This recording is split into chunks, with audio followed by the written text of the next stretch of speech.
ಸ್ನೇಹಿತರೆ, ಕಾಯಿನ್ ಗುರು ಯೂಟ್ಯೂಬ್ ಚಾನಲ್ಗೆ ಸ್ವಾಗತ. ವಿಡಿಯೋ ಪೂರ್ತಿ ನೋಡಿ, ಎಲ್ಲೂ ಸ್ಕಿಪ್ ಮಾಡಬೇಡಿ. ಸ್ಕಿಪ್ ಮಾಡಿದ್ರೆ ವಿಡಿಯೋ ಅರ್ಥ ಆಗಲ್ಲ. ಅದೇ ರೀತಿ ಚಾನಲ್ಗೆ ಫಸ್ಟ್ ಟೈಮ್ ಬರ್ತಾ ಇದ್ರೆ ಚಾನಲ್ನ ಸಬ್ಸ್ಕ್ರೈಬ್ ಮಾಡಿಕೊಂಡು ಸಪೋರ್ಟ್ ಮಾಡಿ. ವಿಡಿಯೋ ಇಷ್ಟ ಆದರೆ ಲೈಕ್ ಮಾಡಿ, ಹೈಪ್ ಮಾಡಿ, ಹಾಗೆ ನಿಮ್ಮ ಅಭಿಪ್ರಾಯವನ್ನು ಕಮೆಂಟ್ ಮೂಲಕ ತಿಳಿಸಿ. ಸೊ ಈಗ ನಾನು ನಿಮಗೆ ಕೆಲವೊಂದು ಕಾಮೆಂಟ್ಗಳನ್ನ ಪ್ಲೇ ಮಾಡ್ತೇನೆ. ನನ್ನ ವಿಡಿಯೋದಲ್ಲಿ ಬಂದಿರುವಂಥ ಕಾಮೆಂಟ್ಗಳನ್ನ ನೋಡಿ. ನನ್ನ ಚಾನಲ್ನ ಬೇರೆ ಬೇರೆ ವಿಡಿಯೋಗಳಿಗೆ ಈ ರೀತಿ ಕಾಮೆಂಟ್ಗಳು ಬಂದಿರುವಂಥದ್ದು ನೋಡ್ತಾ ಇದ್ದೀರಾ ನೀವು. ಸೊ ಹಳೆ ನಾಣ್ಯಗಳನ್ನು ಎಲ್ಲಿ ಮಾರಾಟ ಮಾಡೋದು, ಮತ್ತು 50 ಪೈಸದ ನಾಣ್ಯಗಳಿದ್ದಾವೆ sir, I want to sell old coins, ಮತ್ತು 50 ಪೈಸಾ ಕಾಯಿನ್ಗಳಿದ್ದಾವೆ, ಏನು ಮಾಡಬೇಕು, ಎಷ್ಟು ಕಾಯಿನ್ ಬೇಕು, ನಮ್ಮ ಹತ್ರ ಇದೆ, ನಮ್ಮ ಹತ್ರ ತುಂಬ ಕಾಯಿನ್ಸ್ ಇದೆ, ಹೆಂಗೆ ಸೇಲ್ ಮಾಡೋದು, ನನ್ನ ಕಡೆ ಇದೆ ಸರ್, ಹೆಂಗೆ ಸೇಲ್ ಮಾಡೋದು, ವೇರ್ ಟು ಸೆಲ್. ಈಗ ನನಗೊಂದು ಅರ್ಥ ಆಗಿದೆ ಏನಂದರೆ, ಸುಮಾರು ಜನರ ಹತ್ರ ಹಳೆ ನಾಣ್ಯಗಳಿದ್ದಾವೆ, ಅವನ್ನ ಇಟ್ಕೊಂಡು ಸೊ ಅವ್ರು ಏನು ಮಾಡಬೇಕು, ಹೇಗೆ ಸೇಲ್ ಮಾಡಬೇಕು, ಇದನ್ನೆಲ್ಲ ಅವರು ಆಲೋಚಿಸ್ತಾ ಇದ್ದಾರೆ. ಸೊ ಈ ಥರದ ವಿಡಿಯೋಗಳಲ್ಲಿ ಅವ್ರು ಬಂದು ಕಮೆಂಟ್ ಮಾಡ್ತಾ ಇದ್ದಾರೆ. ಸುಮಾರು ಜನರ ಹತ್ರ ಹಳೆ ನಾಣ್ಯಗಳಿರುವಂಥದ್ದು, ಹಳೆ ನೋಟುಗಳಿರುವಂಥದ್ದು. ಸೊ ಈ ವಿಡಿಯೋದಲ್ಲಿ ಅದಕ್ಕೆ ಖಂಡಿತವಾಗೂ ನಾನು ಸೊಲ್ಯೂಷನ್ ಕೊಡ್ತೇನೆ. ಸೊ ನಾವು ಫಸ್ಟ್ ಏನು ಮಾಡಬೇಕು ಅಂದರೆ, ನಮ್ಮ ಹತ್ರ ಹಳೆ ನಾಣ್ಯಗಳಿದ್ದಾವೆ ಅಂದರೆ ಅದರ ಬೆಲೆಯನ್ನು ಕರಾರುವಕ್ಕಾಗಿ ತಿಳ್ಕೊಳ್ಬೇಕು. ಅಂದರೆ ಅಕ್ಯುರೇಟ್ ವ್ಯಾಲ್ಯೂನ ನಾವು ತಿಳ್ಕೊಂಡ್ರೆ ಮಾತ್ರ ಅದನ್ನು ನಾವು ಮಾರೋದಕ್ಕೆ ಸಾಧ್ಯ. ನಮ್ಮ ಹತ್ರ ಇರೋ ಹಳೆ ನಾಣ್ಯದ ಬೆಲೆ ನಮಗೆ ಗೊತ್ತಿಲ್ಲ ಅಂದರೆ ಅದನ್ನ ಇಟ್ಕೊಂಡು ನಾವು ವೇಸ್ಟು, ಸುಮ್ಮನೆ ಇಟ್ಕೊಂಡಿರ್ತೀವಿ ಅಷ್ಟೇ.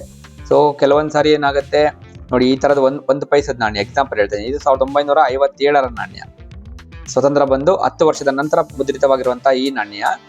ಸೊ ನಾವು ಸುಮಾರು ಎಷ್ಟು ವರ್ಷದ ಆಗುತ್ತೆ ಅಲ್ಲಿಗೆ, ಸುಮಾರು ಒಂದು 60-70 ವರ್ಷದ ಹಳೆ ನಾಣ್ಯ. ಸೊ ಎಲ್ಲರೂ ಏನು ಅನ್ಕೊಂತಾರೆ, ಇದಕ್ಕೆ ಸುಮಾರು ಬೆಲೆ ಇದೆ ಅಂತ ಅನ್ಕೊಂತಾರೆ. ಯಾರಾದರೂ ಇದರ ಒಂದು ನಾಣ್ಯ ಇತ್ತು ಅಂದರೆ, ಇದು ತುಂಬ ಬೆಲೆ ಬಾಳುತ್ತೆ ಅಂತ ಇಟ್ಕೊಂಡೇ ಇರ್ತಾರೆ. ಅದು ಬೆಲೆ ಅವ್ರಿಗೆ ಗೊತ್ತೇ ಇರೋದಿಲ್ಲ. ಸೊ ಅವ್ರು ಏನು ಅನ್ಕೊಂಡಿರ್ತಾರೆ, ನನ್ನ ಹತ್ರ ಲಕ್ಷಾಂತರ ರೂಪಾಯಿ ಬೆಲೆ ಬಾಳುವಂತಹ 1 ಪೈಸೆಯ ನಾಣ್ಯ ಇದೆ, 1 ನಯಾ ಪೈಸೆಯ ನಾಣ್ಯ ಇದೆ ಅಂತ ಅನ್ಕೊಂಡಿರ್ತಾರೆ. ಆದರೆ ವಾಸ್ತವವಾಗಿ ಅಷ್ಟು ಬೆಲೆ ಇದೆಯಾ, ಇದನ್ನ ನಾವು ತಿಳ್ಕೊಳ್ಬೇಕು. ಸೊ ನಾವು ಈ ನಾಣ್ಯಗಳ ಬೆಲೆ ತಿಳ್ಕೊಳ್ಬೇಕೆಂದ್ರೆ ಏನು ಮಾಡಬೇಕು, ಈ ಥರ ಸುಮಾರು ನೋಡಿ ಎಷ್ಟು ಬಗೆಯ ನಾಣ್ಯಗಳಿರುವಂಥದ್ದು. ನಾನು ನಿಮಗೆ ಸುಮ್ಮನೆ ಕೆಲವೊಂದನ್ನು ತೋರಿಸೋದಕ್ಕೆ ಇಟ್ಕೊಂಡಿರುವಂಥದ್ದು. ಈ ಥರದ ನಾಣ್ಯಗಳನ್ನ ನಾವು ಬೆಲೆ ತಿಳ್ಕೊಳ್ಬೇಕು ಅಂದರೆ ಮೇಯ್ನು ಕಾಯಿನ್ ಬುಕ್ಗಳನ್ನು ರೆಫರ್ ಮಾಡಬೇಕು. ಸೊ ನನ್ನ ಚಾನಲ್ನ ಈ ಒಂದು ವಿಡಿಯೋದಲ್ಲಿ ಡಿಸ್ಕ್ರಿಪ್ಷನ್ನಲ್ಲಿ ನಾನು ಆ ಒಂದು ಬುಕ್ನ ಬೈಯಿಂಗ್ ಲಿಂಕನ್ನು ಕೊಟ್ಟಿರ್ತೇನೆ. ಸೊ ಅಥೆಂಟಿಕೇಟೆಡ್, ಅಲ್ಲಿ ನೀವು ಆರಾಮಾಗಿ ಬೈ ಮಾಡ್ಬೋದು, ಯಾವುದೇ ರೀತಿಯ ಫ್ರಾಡ್ ಆಗೋದಿಲ್ಲ.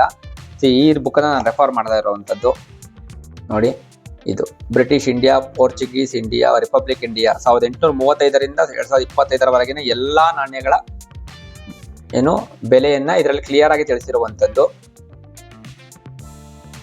ಸೊ ನಿಮಗೆ ಆಸಕ್ತರು ಯಾರಿಗಾತ್ರ ಆದ್ರೂ ಈ ಥರದ ನಾಣ್ಯಗಳಿದ್ದಾವೆ, ನಮ್ಮ ಬುಕ್ ತೊಗೊಂಡು ನಾನು ತಿಳ್ಕೊಳ್ಬೇಕು ಅನ್ನೋರು ದಯವಿಟ್ಟು ಆ ಒಂದು ಲಿಂಕ್ನ ಕ್ಲಿಕ್ ಮಾಡಿ ಬೈ ಮಾಡಿ. ನನಗೂ ಕೂಡ ಹೆಲ್ಪ್ ಆಗುತ್ತೆ, ಸ್ವಲ್ಪ ನನಗೂ ಅದರಿಂದ ಒಂದು ಸರ್ಟನ್ ಅಮೌಂಟ್ ಕೂಡ ನನಗೆ ಸಿಗುತ್ತೆ.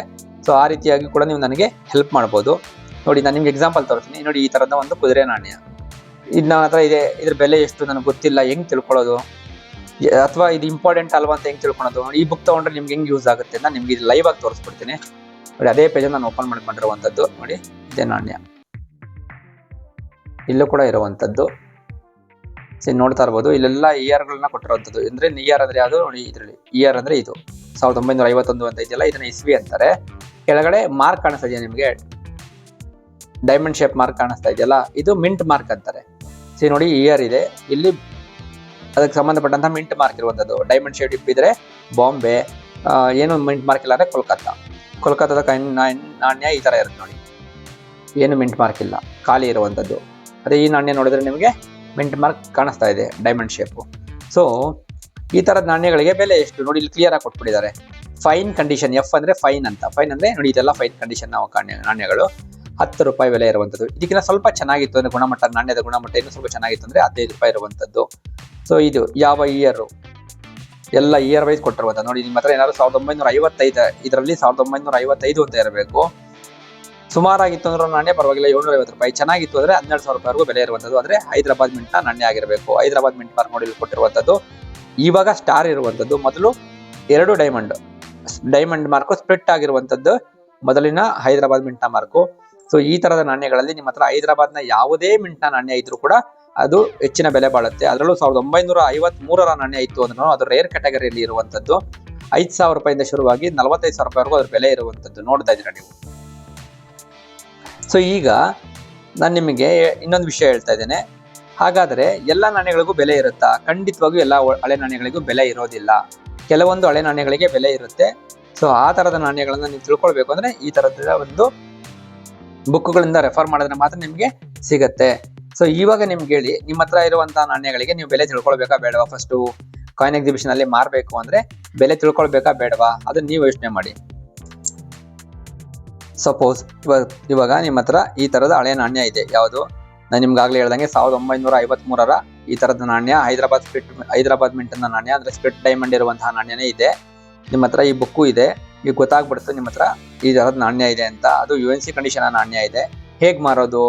ಸೊ ಅದಕ್ಕೂ ಒಂದು ವಿಡಿಯೋದ ಕೊನೆಯಲ್ಲಿ ನಾನು ನಿಮ್ಗೆ ತಿಳ್ಸ್ಕೊಂಡ್ ಕೊಡ್ತೇನೆ.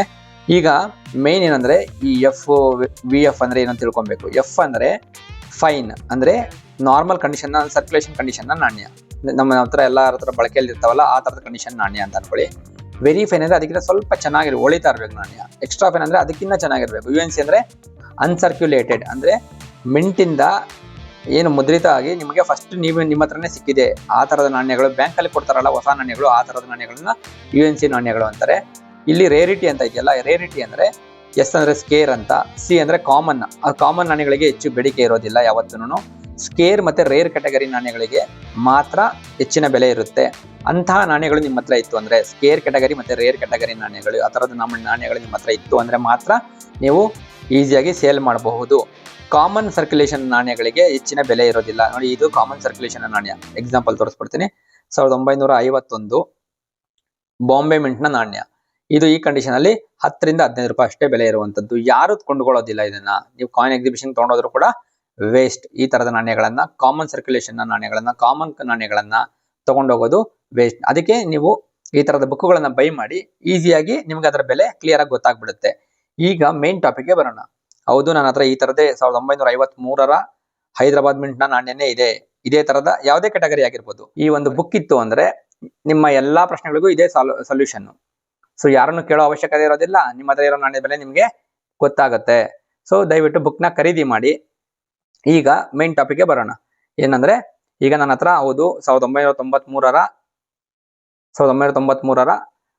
ಹೈದರಾಬಾದ್ ಮಿಂಟನೇ ನಾಣ್ಯನೇ ಇದೆ 20 ಪೈಸದ್ದು. ಮತ್ತೆ ಇದರಲ್ಲೂ ಕೂಡ ಹೈದರಾಬಾದ್ ಮಿಂಟ ನಾಣ್ಯ ಇದೆ. ಈಗ ನಾನು ಸೇಲ್ ಮಾಡೋದು ಹೇಗೆ ನೋಡಿ. ಈ ನೀವೇನ್ ನೋಡ್ತಾ ಇರಲ್ಲ, ಈ ಒಂದು ವಿಡಿಯೋದ ಕೊನೆಯಲ್ಲಿ ಹೇಗೆ ಮಾರಾಟ ಮಾಡೋದು ಅಂತ ಮತ್ತೊಂದು ವಿಡಿಯೋ ಬರುತ್ತೆ. ಸೊ ಇದೊಂದೇ ವಿಡಿಯೋದಲ್ಲಿ ಕಂಟಿನ್ಯೂ ಮಾಡಿದ್ರೆ ತುಂಬಾ ದೊಡ್ಡದಾಗ್ಬಿಡುತ್ತೆ ವಿಡಿಯೋ. 15 ನಿಮಿಷ 20 ನಿಮಿಷ ಆಗುತ್ತೆ. ಅಷ್ಟು ಲೆಂತಿ ವಿಡಿಯೋ ಮಾಡೋದು ಸಮಂಜಸ ಅಲ್ಲ ಈ ಒಂದು ಸಿಚುವೇಶನ್ ಅಲ್ಲಿ. ಸೊ ಆ ಲಿಂಕ್ ಯಾರಿಗೆಲ್ಲ ಆಸಕ್ತಿ ಇದೀರಾ ಆ ಲಿಂಕ್ ಮೇಲೆ ಕ್ಲಿಕ್ ಮಾಡಿ. ಆಮೇಲೆ ಅದ್ರ ಮೂಲಕ ನೀವು ಅಲ್ಲಿ ಯಾರ ಹತ್ರ ಸ್ಕೇರ್ ಕ್ಯಾಟಗರಿ, ರೇರ್ ಕ್ಯಾಟಗರಿ ಇದೆ ಅವ್ರು ಹೋಗಿ ಅಲ್ಲಿ ನೋಡ್ಬೋದು ಯಾವ ರೀತಿ ಮಾರಾಟ ಮಾಡಬೇಕು ಎಕ್ಸಿಬಿಷನ್ ಗಳಲ್ಲಿ ಅಂತ. ಸೊ ವಿಡಿಯೋನ ಕೊನೆವರೆಗೂ ನೋಡಿದಕ್ಕೆ ಧನ್ಯವಾದಗಳು. ವಿಡಿಯೋ ಇಷ್ಟ ಆದರೆ ಲೈಕ್ ಮಾಡಿ, ಚಾನಲ್ನ ಸಬ್ಸ್ಕ್ರೈಬ್ ಮಾಡ್ಕೊಂಡು ಸಪೋರ್ಟ್ ಮಾಡಿ.